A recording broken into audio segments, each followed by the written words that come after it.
Troy was there in the booth with Joe Buck for Fox, and he called the game. What was your reaction? Did you hear that RG3 just had surgery this morning?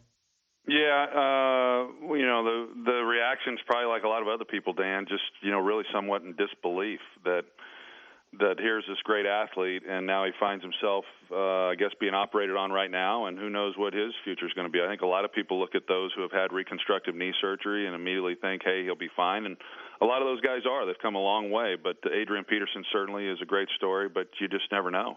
But at what point did you say to yourself, he's a detriment to his team, or Mike Shanahan has to protect RG3 from himself and get him out of the game?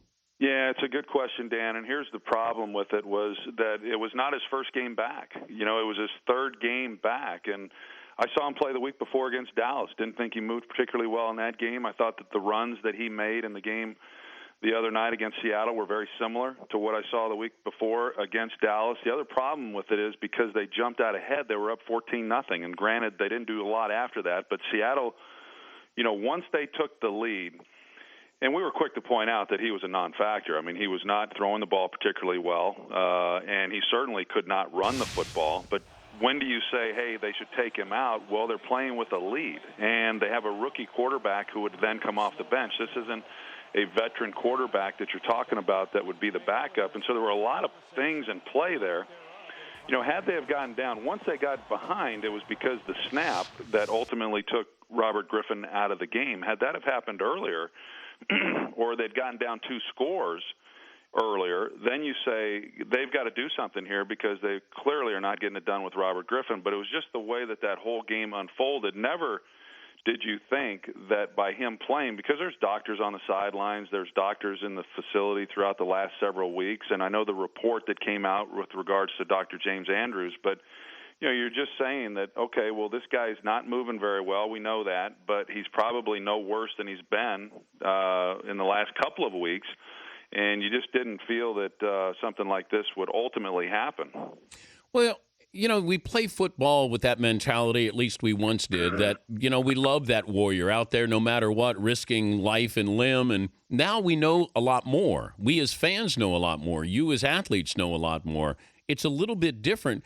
If RG3 takes himself out, I know that we'll be critical of him or Mike Shanahan, but is this Mike Shanahan that he has to understand this, that RG3 is hurt? Or, you know what, maybe I'm the one that's got to be the bad guy here. Right. I think that what he has to do, Dan, is determine whether or not by RG3 playing, whether that's hurting our team, whether he's helping the team or whether he's hurting the team. I don't know that it's Mike Shanahan or any head coach's responsibility to try to determine, okay, is he at risk of hurting himself more? I think that, the experts in that field, the doctors, are the ones who have to be able to say that. But, who knows? If he comes into the game and had nothing wrong with him, I mean, you're still running it. Every player out there is running a risk of getting injured. But I think that because of the situation I go back to, because they were playing with a lead, that there was a reservation on everyone's part to say, okay, hey, let's take him out of the game because he is such a dynamic player. He's capable of doing something dramatic at any moment. And even though he wasn't himself, which was obvious, it was obvious to everybody watching the game, it was obvious to us, does that then mean that he shouldn't be on the field of play? And hindsight's 20/20, as we know, and with regards to what ultimately happened, I'm sure that entire organization is saying, man, what did we just do? Because for a guy who had such a tremendous rookie season to put all of that at risk, I mean, Russell Wilson was the same way in Seattle. I mean, you got 2 teams that have finally found their franchise quarterback, and you say these teams are going to be around for a long time. And now, I don't know how you feel, but I look at it and say, yeah, I think that I think Robert Griffin will come back and be fine. But there's a chance that, man, all that could be lost, and they could be spending the next 10 years looking for the franchise quarterback. I mean, he'll certainly come back, but will he be as effective now with the second reconstruction to the same knee? He had the one back in college. Will he be able to run like he once did? I think it's naive if we all point to Adrian Peterson and say, oh, he'll be fine. We don't know that. He's Troy Aikman, NFL on Fox, joining us, Dan Patrick Show. Did you ever take yourself out of a game due to an injury? No. I've obviously came out of some games, but it was doctors who just said, look, you can't play. Oh, okay. So did you ever lie to stay in? I think you minimize the significance of whatever it is you're feeling, and I think that's natural. I mean, every player does that. And, hey, Dan, I know from my own experience that some of the toughest guys that I played with don't get any credit for being that tough because no one knew. No one knew what they were playing with because they didn't talk about it. And then there were other players that I played with who were very quick to tell everybody what they were dealing with, and so they got labeled as, hey, this guy's a tough guy. He plays through these various elements. But it's a part of the culture, as we know, within the NFL. Yeah, you have Jerry Jones fired the big Lebowski there, Rob Ryan. So is that going to solve all the problems here with the Cowboys?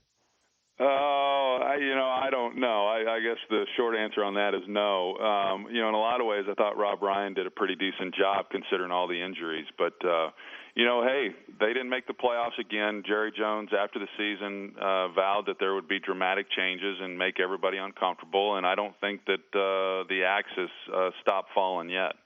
You think Jason Garrett's walking a fine line? I don't. I think that Jerry usually moves pretty swiftly if he's going to change head coaches. I don't anticipate anything happening there.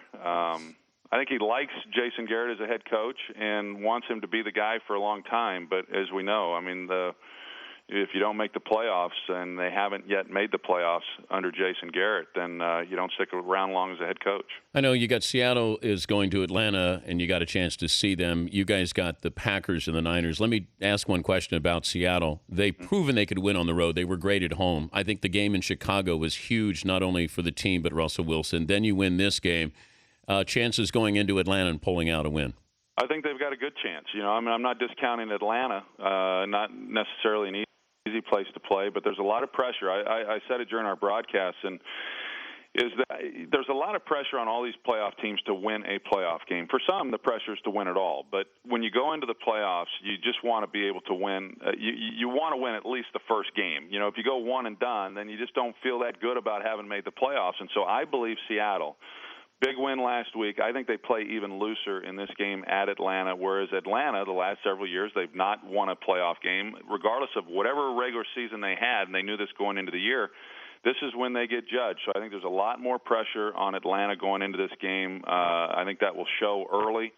But I definitely give Seattle a chance to be able to win this game. Quick thought on Green Bay. You start to see these teams build momentum. We saw it with the Giants. We saw it with the Packers a couple of years ago. Is Green Bay revisiting that feeling of getting really, really good late in the season?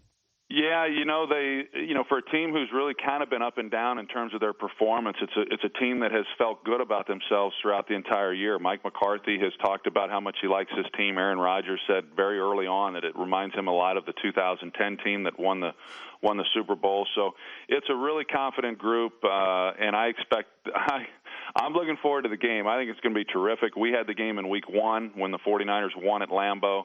But these are two teams, very talented as we know, and they're very, very well coached. So I think it's going to be an excellent game. NFL and Ticketmaster, what are you doing with those guys? Well, yeah, right now, as you know, with the playoffs coming up, there's a lot of counterfeit tickets out there, and they're on the rise with big games like this. And so the NFL Ticket Exchange is a part of being able to buy tickets and know that you're not getting counterfeit tickets and attend these games and not buy from these people that are outside the stadium or other online sources. It's NFL approved. And if you want to learn more about it as to how you can get tickets to attend some of these games and know that you're getting the real tickets, you can go to NFL.com/ticket exchange. I know you're busy. Thanks for joining us, Troy. Good to talk to you. Thanks, Dan. All right, bud. That's Troy Aikman, NFL on Fox.